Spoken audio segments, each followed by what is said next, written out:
सबके वचनों को यह सुने। हो सकता है कि उनके विचारों में परिवर्तन आए, यानी महिला के विचार घर तक पहुंचेंगे, वो सबको सुनेगी, उसके मन में भी कुछ भावनाएं जागृत होंगी, तभी तो वो अपनी बच्चियों को संस्कार देंगी। मैंने ये देखा कि एक सज्जन के द्वारा ये कहा जा रहा था कि माँ बच्चों को बिगाड़ती है। ये ऐसा कैसे कह दिया आपने? माँ ने अकेले के बच्चे को पैदा कर लिया? पालन पोषण तो पिता के द्वारा किया जा रहा है, पिता के द्वारा ही उसको खर्चा दिया जाता है, माँ से पूछकर काम होता है, लेकिन इतना नहीं चलता। किसी भी हाई लेवल के परिवार में महिला की नहीं चलती है। मैं देखती हूँ, मैं भी एक एजुकेशन से हूँ, लेकिन पुरुष से ही पूछा जाता है, उसके दादाजी से पूछा जाता है, उसको मोबाइल हम दिला रहे हैं तो परिवार की राय से बच्चे के पास मोबाइल जाता है। बच्चा पढ़ रहा है ये आपको पता है, लेकिन बच्चे मोबाइल से कितनी देर पढ़ा, उसने क्या पढ़ा, आप उससे पूछिए ना।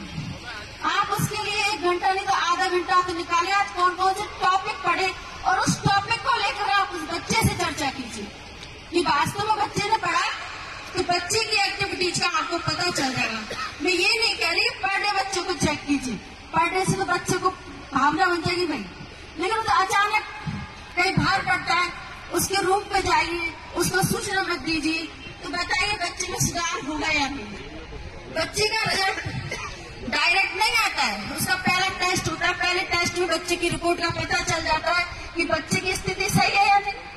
बताइए आप।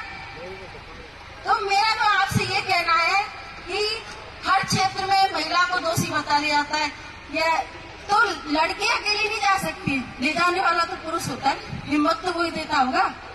महिला ऐसे चल देगी क्या?